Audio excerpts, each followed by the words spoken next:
Gloria a Dios, Dios le bendiga. Las cosas que suceden a veces, uno solo tiene que reírse. Yo acabo de grabar 30 minutos de este contenido, de esta clase, y cuando voy a la cámara, sencillamente el micrófono se había apagado y los 30 minutos del contenido que había ya grabado, tuve que venir a grabar de nuevo, pero gloria a Dios por todo. Estamos aquí con la misma actitud, estamos aquí, gloria a Dios, con el mismo ánimo.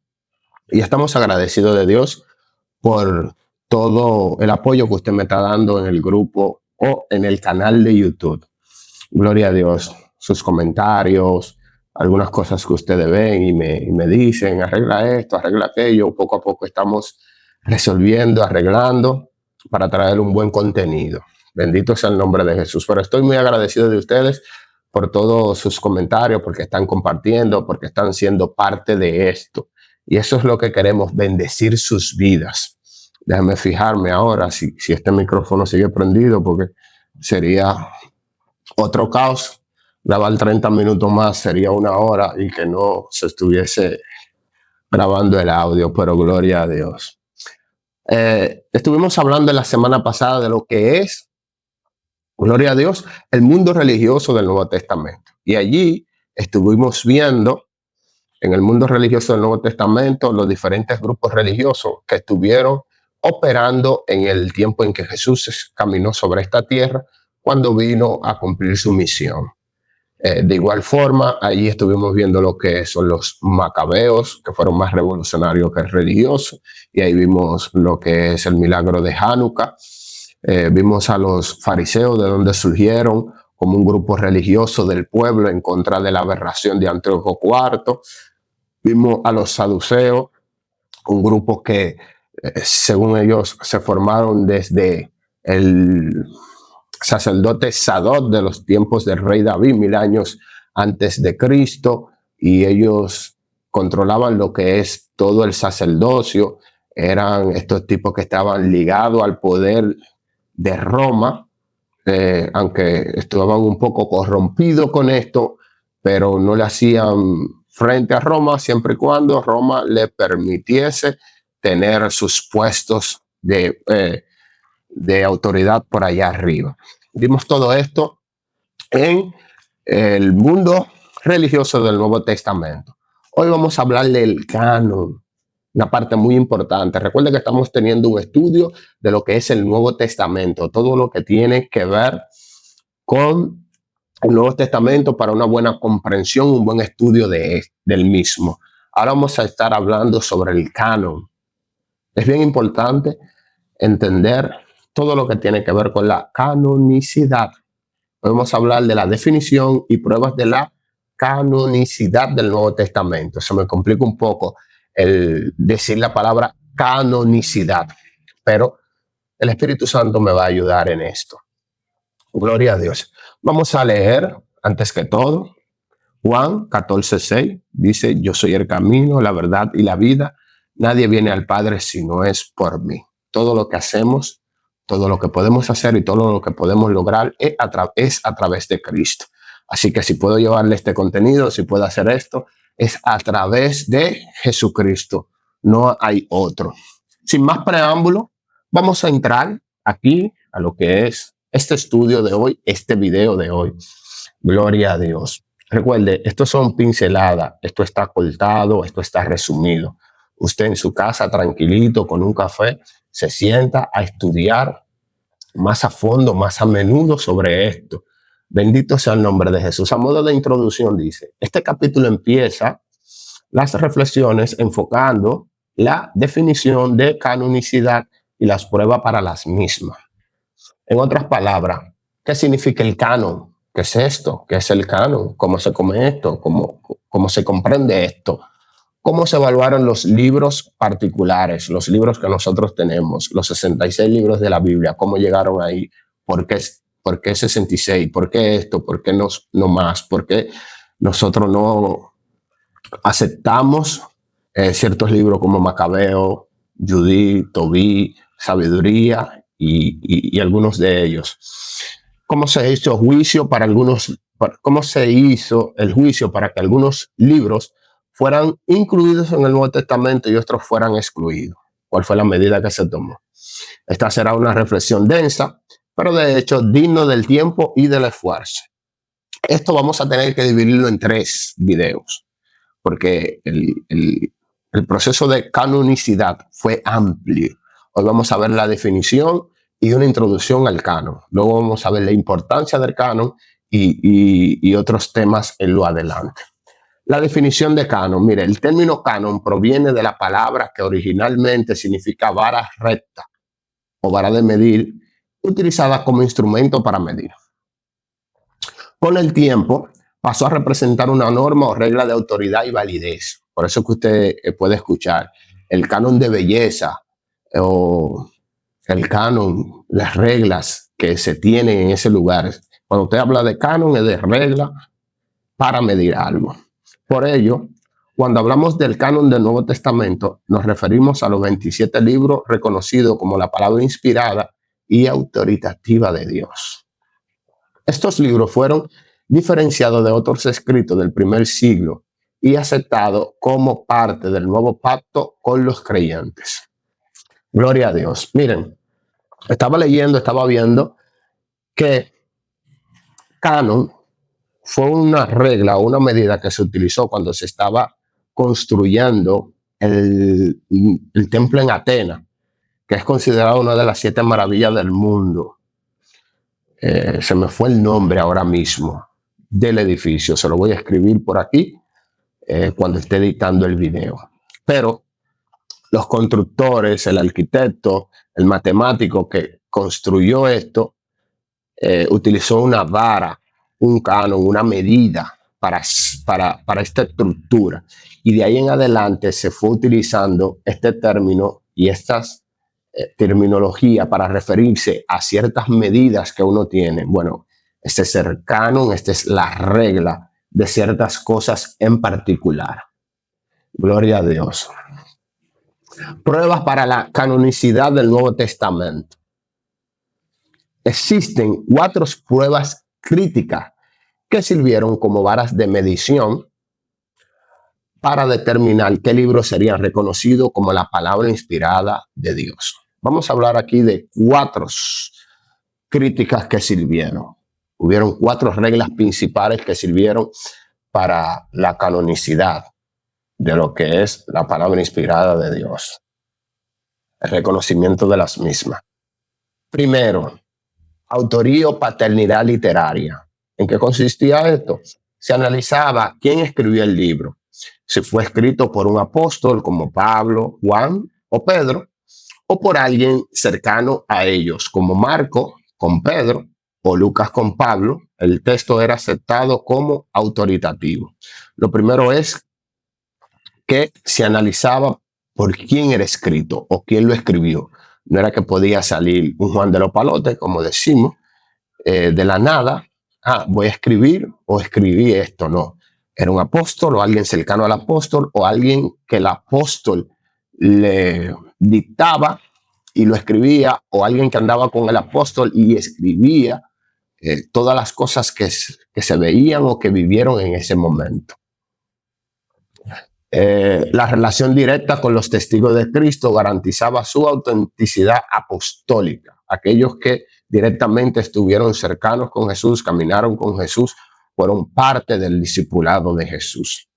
2. La naturaleza del libro. Se evaluaba si el contenido del libro estaba en armonía con el Antiguo Testamento o con la persona y enseñanza de Jesucristo. No podía tener discrepancia con el Antiguo Testamento. El Nuevo Testamento, o lo que se escribe o lo que está en el Nuevo Testamento, tiene que ir en consonancia con el Antiguo. El Nuevo Testamento es una continuidad del Antiguo Testamento. No podía haber un choque entre sí. Ningún libro que contradijera la revelación divina previa podía considerarse inspirado. No podría venir de que en el Nuevo Testamento decir, el Antiguo Testamento, contradecirlo de que no era cierto lo de allá, o no servía, o no era parte de la escritura que venía de parte de Dios. Tenía que ir en consonancia. La coherencia doctrinal y teológica era esencial para su aceptación. Tenía que tener coherencia en la teología. El Nuevo Testamento no podía venir con una teología diferente a la del Antiguo.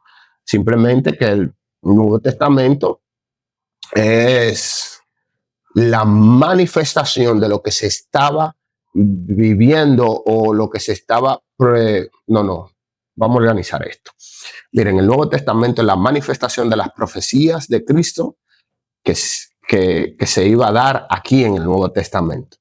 El Antiguo Testamento simplemente fue una sombra de lo que había de venir que se cumple aquí en el Nuevo Testamento. ¿Por qué una sombra? En el Antiguo Testamento se daba sacrificio, había un sacerdote.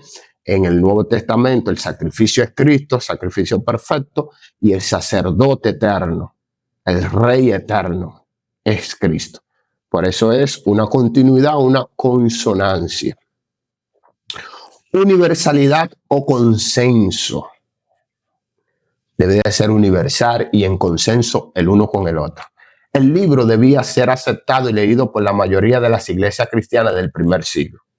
Debía de circular en la mayoría de las iglesias del primer siglo, estar como buena y válida esa escritura, entender que era una escritura que venía de parte de Dios. El consenso mostraba su edificación espiritual y su autoridad moral.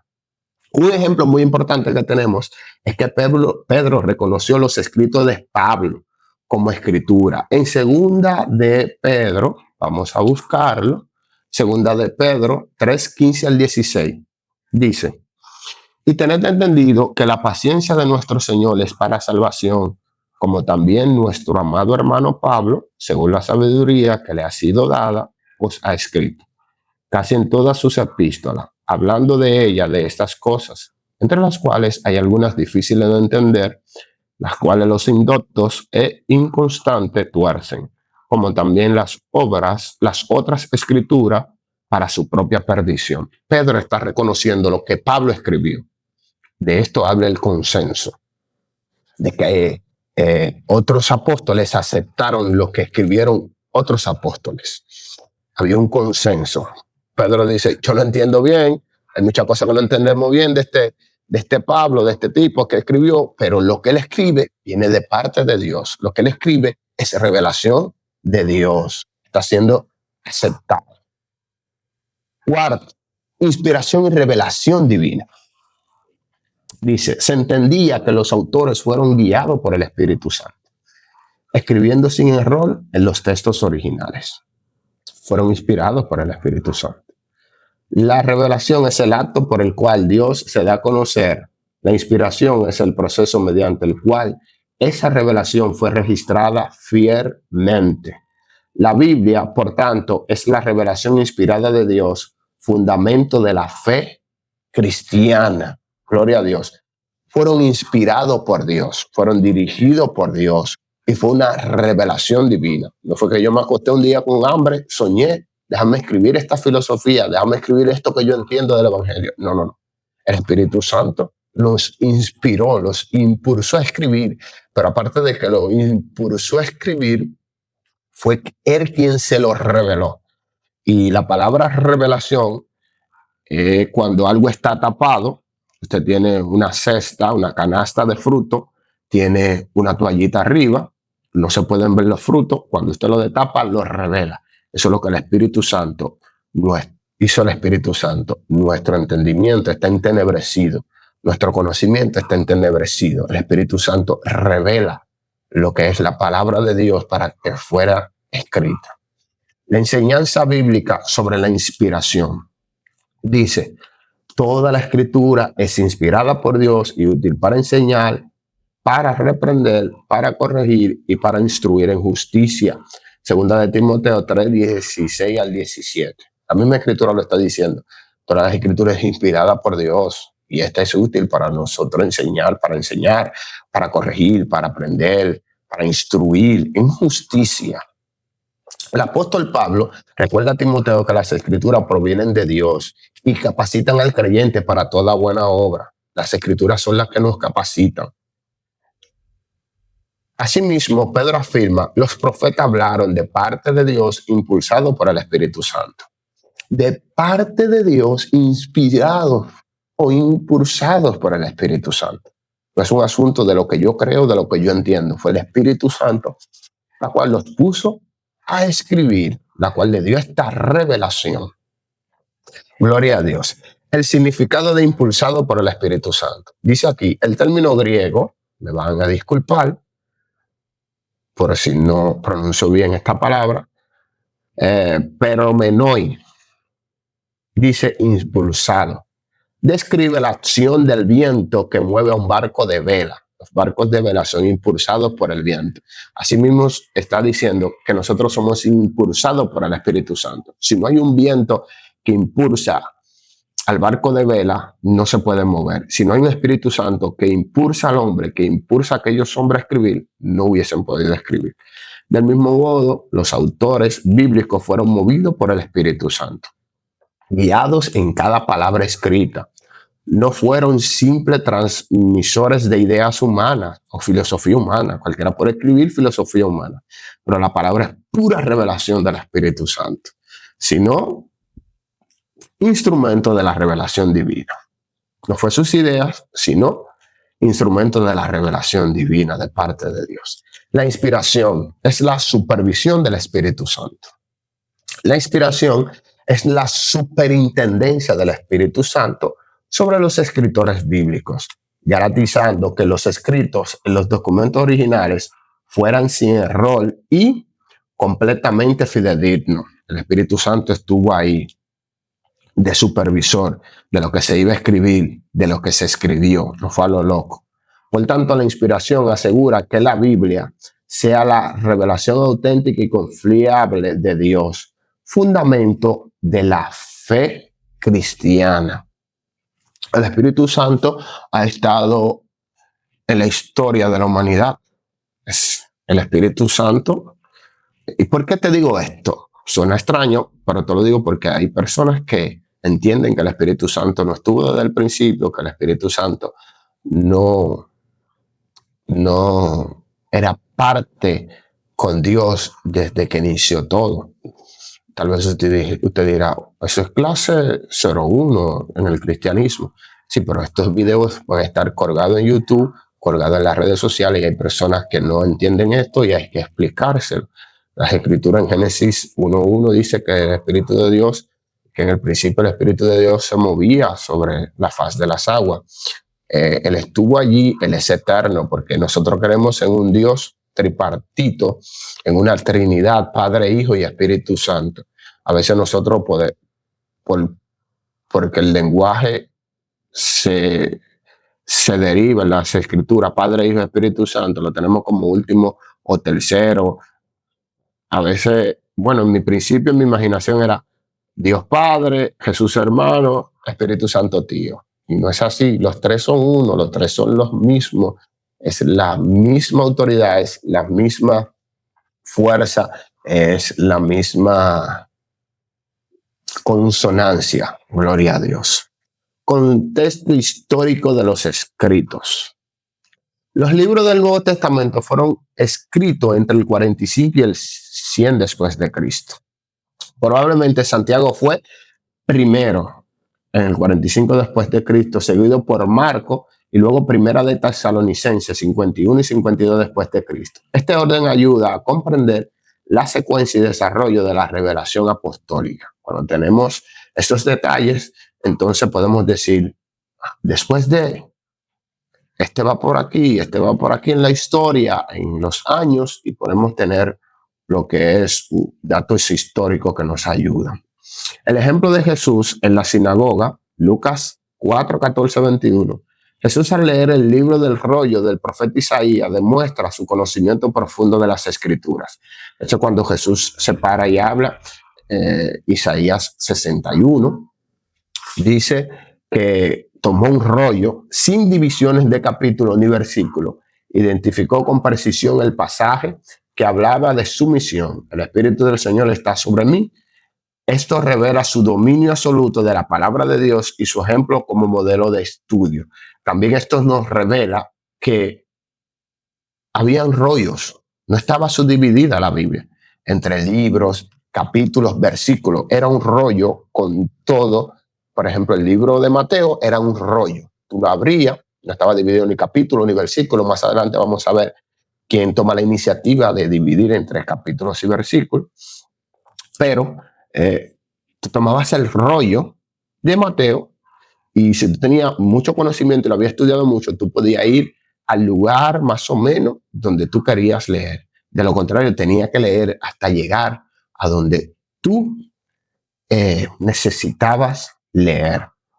La división de capítulos y versículos. Las divisiones modernas fueron añadidas en el siglo VIII por Stephen Landon, un pastor inglés.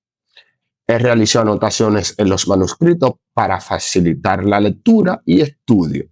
Estas divisiones, aunque útiles, no formaban parte del texto original.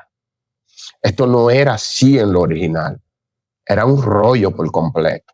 Luego este hombre, Stephen Landon, como leía mucho, vivía tomando anotaciones, se dio cuenta de que podía subdividirla para mejor facilidad de lectura y lo hicieron así. Pero le voy a dar un consejo, que yo ando buscando una Biblia de esta, quiero comprar una Biblia de esta, y es que si puedes comprar una Biblia que no esté dividida ni en capítulos y versículos, es mucho mejor, porque a veces al leer Biblias con capítulos y versículos, hay ideas que se dividen entre un capítulo y otro, y al haber un capítulo 2 y un capítulo 3, entendemos que eso se divide ahí, y a veces no. A veces la idea empieza en el capítulo 2 y termina en el 5, pero podremos cometer el error de cortar la idea porque pasó a otro capítulo. Si uno se compra una Biblia sin capítulos o versículos, esta va a tener la idea completa de lo que quería decir el escritor, corta donde termina la idea y empieza en la otra idea. Y así se nos facilita un poquito más. Es un poquito mejor.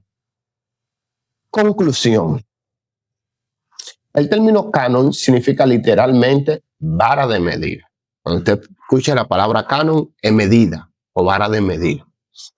Durante el primer siglo se aplicaron 4 criterios fundamentales a los libros en circulación para determinar cuáles constituían la verdadera palabra de Dios. Estos 4 reglas o estos 4 criterios fundamentales debemos de tenerlo en cuenta para tener cada libro en la Biblia o ser aceptado en la Biblia. 1.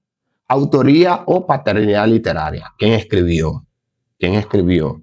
¿Era un apóstol o cerca de un apóstol o alguien que anduvo con un apóstol? 2.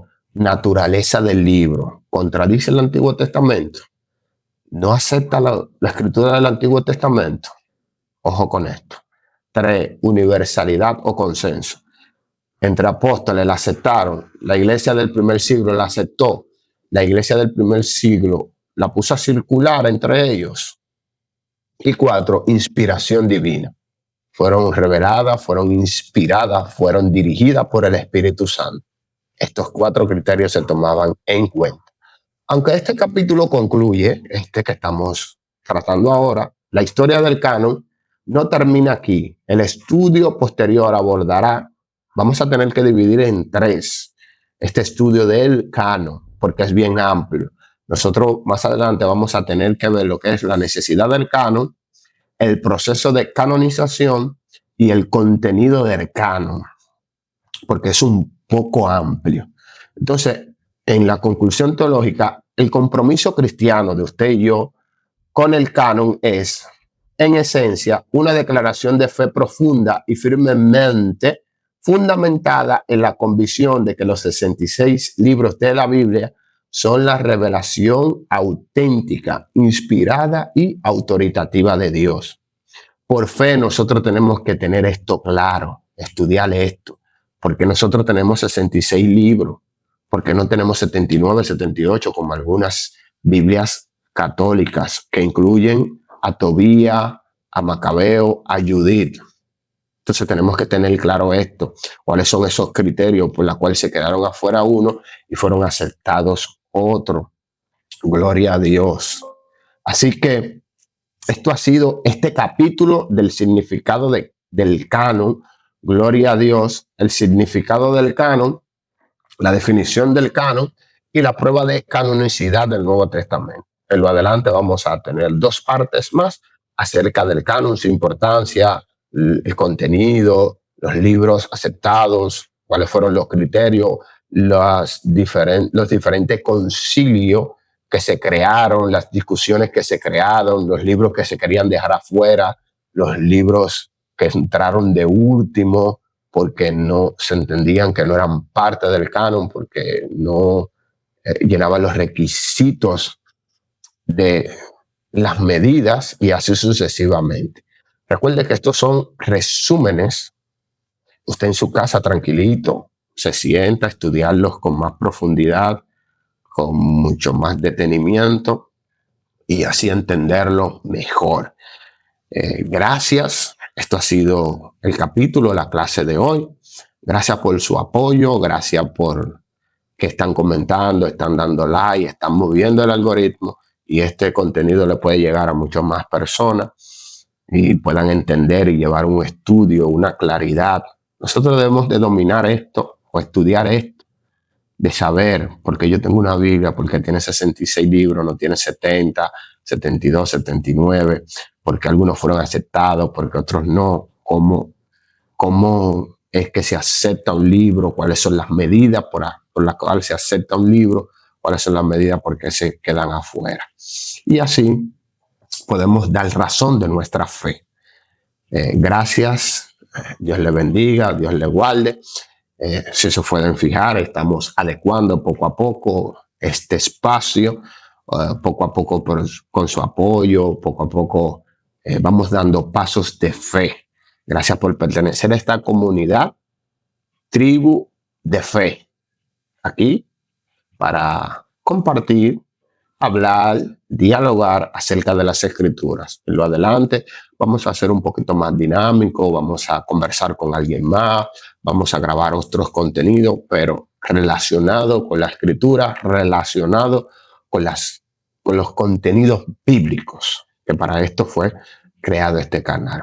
Así que Dios le bendiga, Dios le guarde. Vamos a revisar ahora en el nombre de Jesús este video, esperando de que se haya grabado el sonido. Padre, en el nombre de Jesús, haz un milagro. Pero sí, creo que sí, de aquí estoy viendo que se está grabando. Ahorita no me fijé. Pero gracias y nos vemos en una próxima entrega. Bendiciones.